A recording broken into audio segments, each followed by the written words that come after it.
depuis bientôt une dizaine d'années, la filière EVA connaît quelques difficultés. Nous ne parlons pas de crise, mais nous parlons de difficultés. Et ces difficultés sont essentiellement liées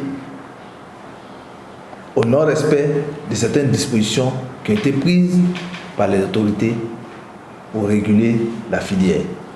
Donc le président de la République, en prenant cette ordonnance, voulait rétablir, on va dire, le rapport de force. Et donc, toutes les filières sont obligées aujourd'hui de se doter d'une organisation interprofessionnelle agricole au sein de laquelle les producteurs ont 60% des voix délibératives. Donc cette ordonnance déjà, en son article 2, prévoit les accords étendus.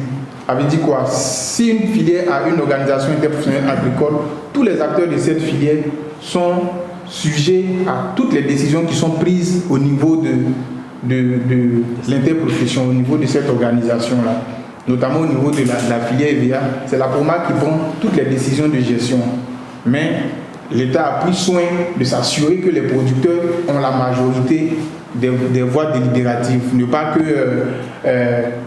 dans la décision qui va sortir de la PROMAC, les planteurs soient lésés. Tout ça pour vraiment garantir la protection des intérêts des uns et des autres, notamment des producteurs. Et cette ordonnance également prévoit la participation ouverte. Donc c'est un thème qui est expliqué dans l'ordonnance qui dit que toute organisation professionnelle qui joue un rôle dans une filière a le droit d'adhérer à l'OIA, c'est-à-dire une organisation professionnelle est à l'intérieur de la filière, mais c'est-à-dire il y a des acteurs qui ne prennent pas la décision, ils subissent la décision parce qu'ils ne siègent pas à l'organe. Mais à partir du moment où ils se regroupent en organisation professionnelle agricole, ils ont le droit de siéger à l'organe pour eux aussi essayer d'influencer les décisions à leur profit. Donc toutes ces étapes-là, l'ANAFACI a franchi ces étapes et a déposé son dossier d'adhésion comme prévu non seulement par l'ordonnance mais également par les statuts de la PROMAC. Donc dans l'attente de la décision d'acceptation ou de refus du dossier d'adhésion, nous avons eu l'information que la PROMAC se préparait à faire une assemblée générale extraordinaire en décembre pour modifier les tests, modifier ses statuts et inclure une clause d'ancienneté de 3 ans qui, bien évidemment, exclurait l'ANAFACI, puisque l'ANAFACI existe il y a moins d'1 an.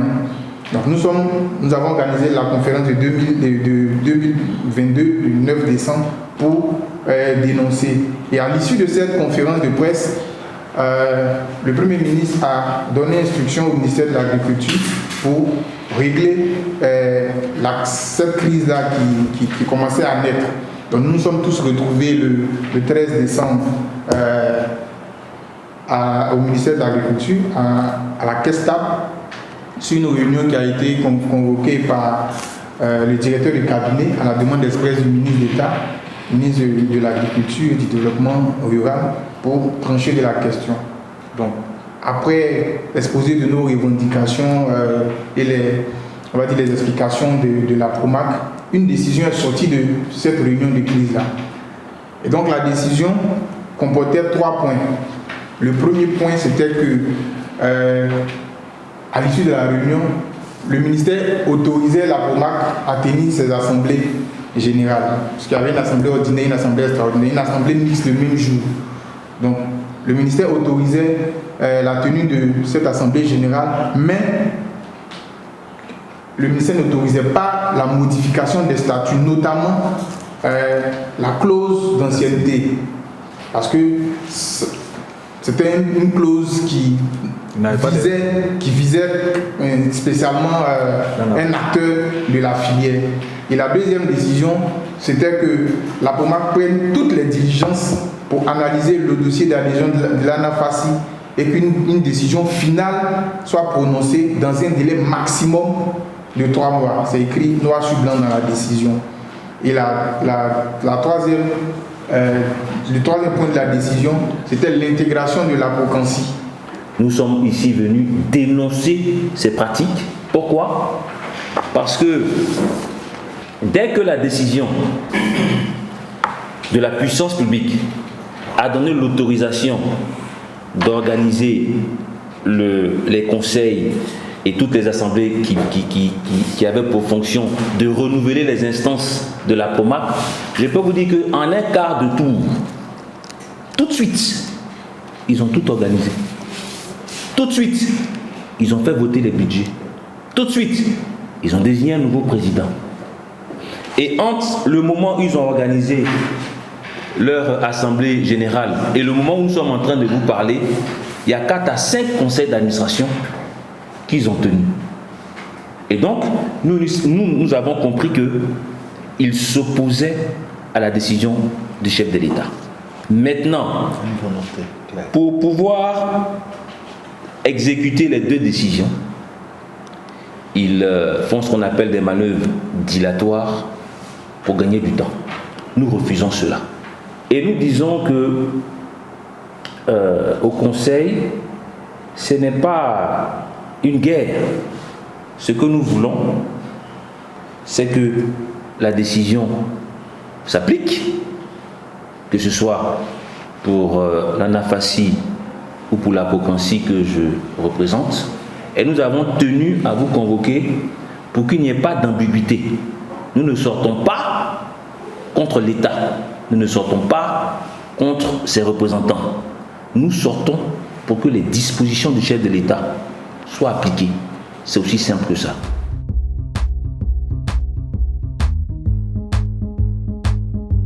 Et cette ordonnance aussi prévoit un commissaire du gouvernement auprès de l'OIA, auprès de la POMAC, qui doit veiller au respect des tests qui encadrent l'OIA.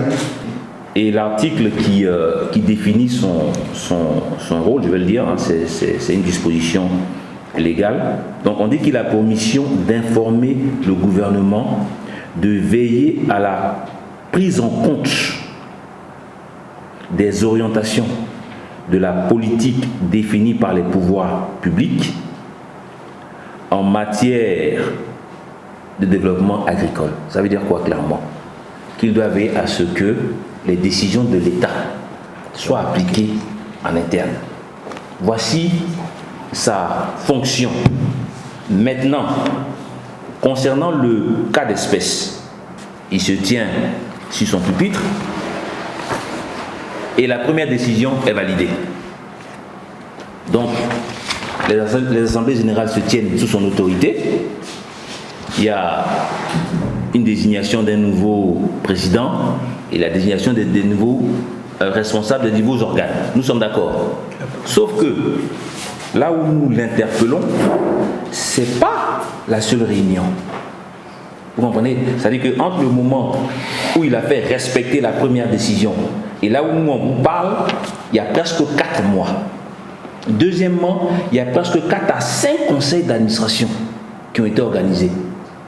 Mais jamais il a mis en exergue les 2 décisions pour qu'elles soient appliquées. Et c'est pourquoi nous disons, mais on a le droit de se poser la question, si le commissaire du gouvernement là, qui a co-signé la décision de l'État de Côte d'Ivoire, il ne la fait pas appliquer. D'abord, qui va le faire? Et puis ensuite, est-ce qu'il est le commissaire du gouvernement au sein de l'OIA ou bien il est le commissaire de l'OIA au sein du gouvernement? Voilà notre question. Parce que jusqu'ici, rien n'a été fait. Tout le monde connaît autour de cette table, tout le monde connaît quelles ont été les difficultés que les producteurs ont rencontrées en 2022. Et je dirais depuis pratiquement plus de 3 à 4 années, c'est les mêmes difficultés que les producteurs rencontrent. Voilà que nous nous apprêtons à entamer une nouvelle campagne. Jusqu'à aujourd'hui, aucune communication n'est faite à l'endroit de ces producteurs qui souffrent dans les champs. Les producteurs ne savent même pas à quel sein ils seront voués. L'Anafassi, par ma voix, à travers la table séance, voudrait d'abord les saluer, leur dire Yako, de rester à l'écoute. Nous sommes là avec des solutions dans nos sacs, avec des solutions. Mais tant que nous n'avons pas eu la voix, tant que nous n'avons pas eu la possibilité de présenter ces solutions-là aux oreilles attentives, leur voix ne sera pas attendue. Nous sommes en train de nous battre. Nous sommes en train de faire ce qu'ils nous ont demandé de faire, mais qu'ils soient prêts. Qu'ils soient prêts dans tous les 18 secteurs et véhicules. Les courriers vont partir. Mais c'est une question de procédure, c'est une question de méthode. Parce que l'ANAFASI et la Procansi, c'est la nouvelle vision méthodique, respectueux des lois, respectueux de l'autorité, respectueux de l'État. Nous allons prendre toutes les dispositions, mais qu'ils soient à l'écoute